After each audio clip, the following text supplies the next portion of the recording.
Tammy from the blog Our Prairie Farmhouse, and I have branched out a little bit now and started a YouTube channel where I plan to share simple everyday life here in and around our farmhouse.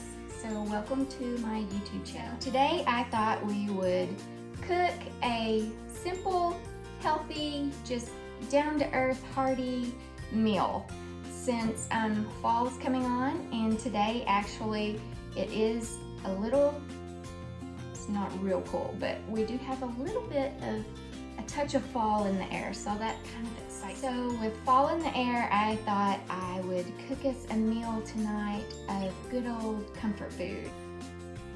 So I am gonna be cooking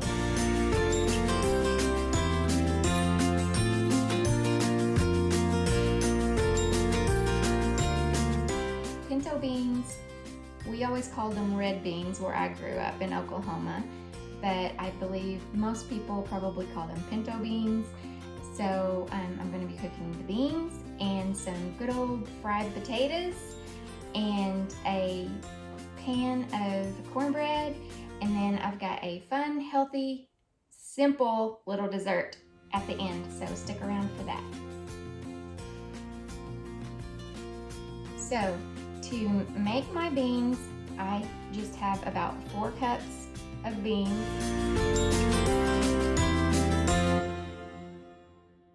That I'm gonna put in the crock pot, and then I have some bacon here that I just picked up at the grocery store. I do always buy the no added sugar and the uncured bacon, and so I'm just gonna wash my beans off, and then they'll be ready to go in the crock pot, and then I'm just gonna put the bacon in the crock pot.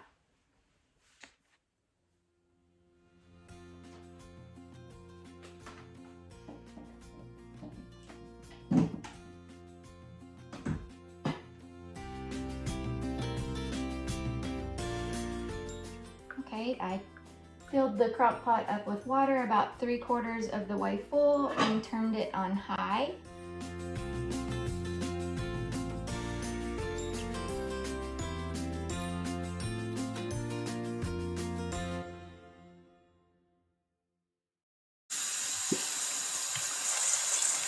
Okay, I have my beans rinsed off.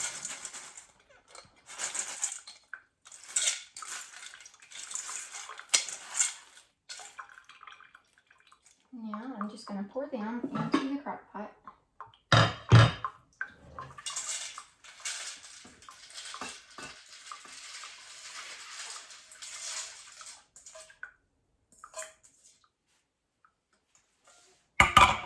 And add the bacon.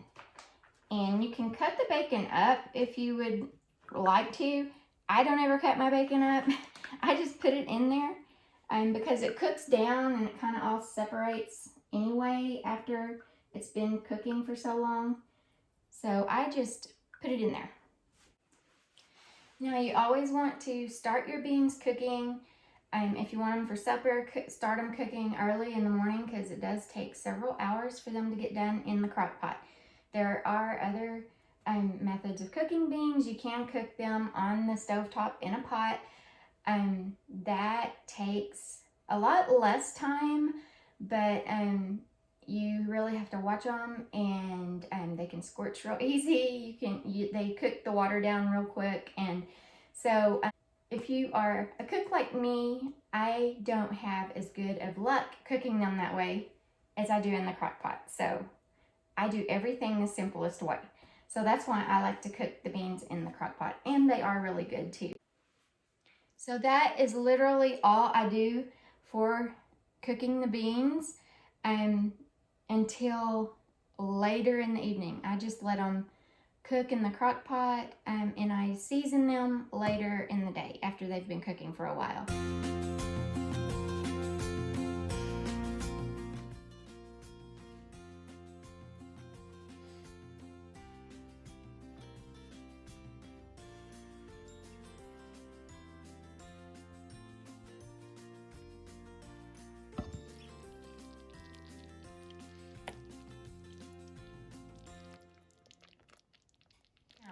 after the beans have been cooking most of the day and they're getting soupy and about ready to eat, I will go ahead and add in, I wanted to say my spices, but the funny story behind that is my husband always jokes about my spice rack.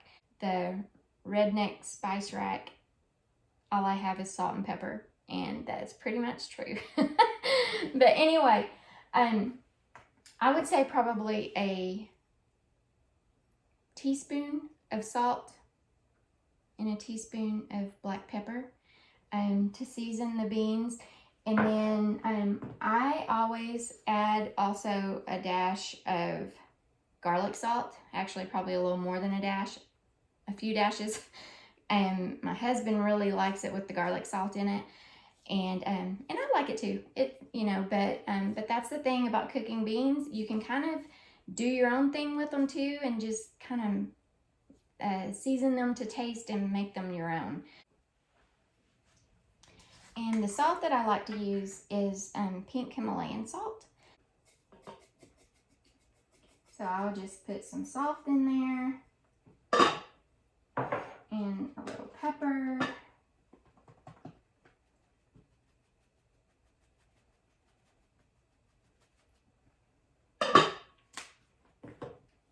And then I'm going to add some of the garlic salt.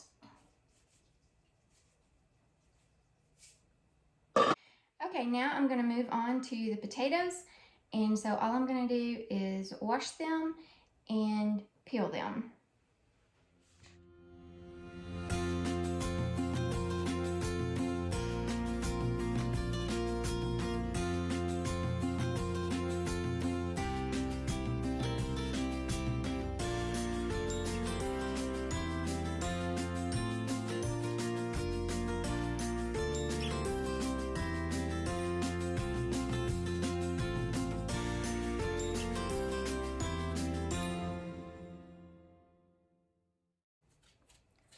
This is not my regular potato peeling knife. We just moved not that long ago. So a lot of my stuff is still in storage, and undoubtedly a lot of my dishes and things like that's in storage. So I found one box that had a lot of my kitchen things in it. I may not be using all the proper utensils, and equipment. But that's kind of how I roll anyway. So it gets the job done, as long as I don't cut my finger off. Okay, after I get them all sliced up that way, I like to slice them up pretty thin into little slices like that.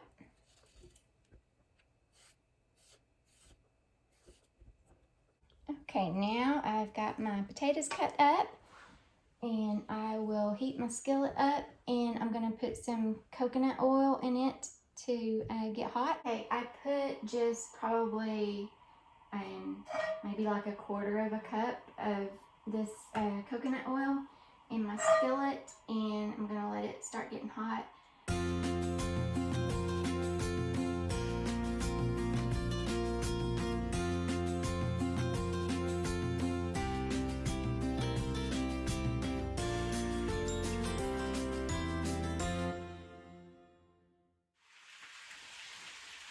Okay, I've got my potatoes frying, and then I just salt and pepper them with my pink salt and my black pepper, and we like them salty, so I put quite a bit.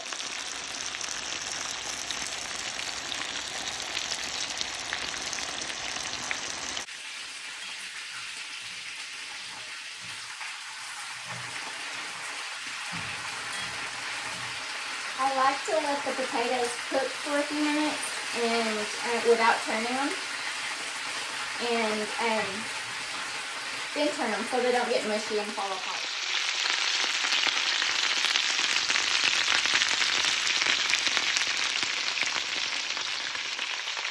Okay, for the cornbread, I'm going to use 2 cups of yellow cornmeal and 4 teaspoons of baking powder and a half a teaspoon of salt.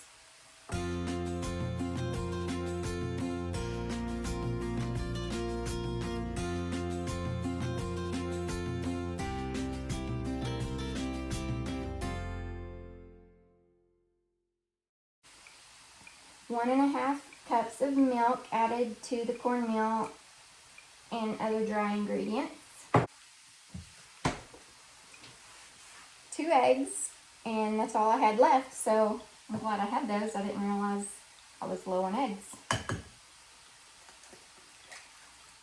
I know it's always wise to crack your eggs in a bowl by themselves before you add them to something to make sure they're good, but I didn't, so they look good to me.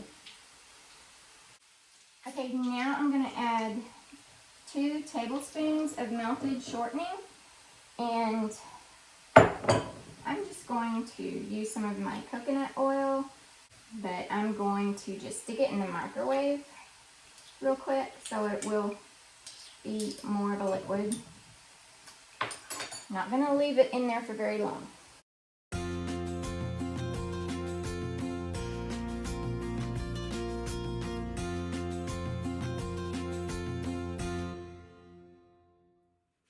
Alright, I took the potatoes up, and I'm just going to go ahead and pour the cornbread mixture into my same iron skillet that I was using to cook the potatoes in.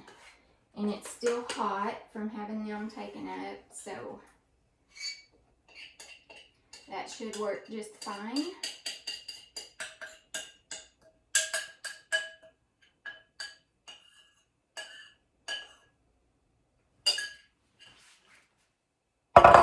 And then I've had the oven preheated to 425 for a while now, since I started cooking. So I will just stick this in there and let it bake. Now, for my dessert, I'm gonna cut up some apples and make an apple dessert by frying them in my smaller iron skillet. And I'm just gonna let them heat in that. And I'm gonna add a little bit of arrowroot to them to hopefully make them a little thicker or breadier. And then I'm gonna make a topping out of blanched almond flour. And I've actually never done this before, so I'm hoping it's gonna turn out good.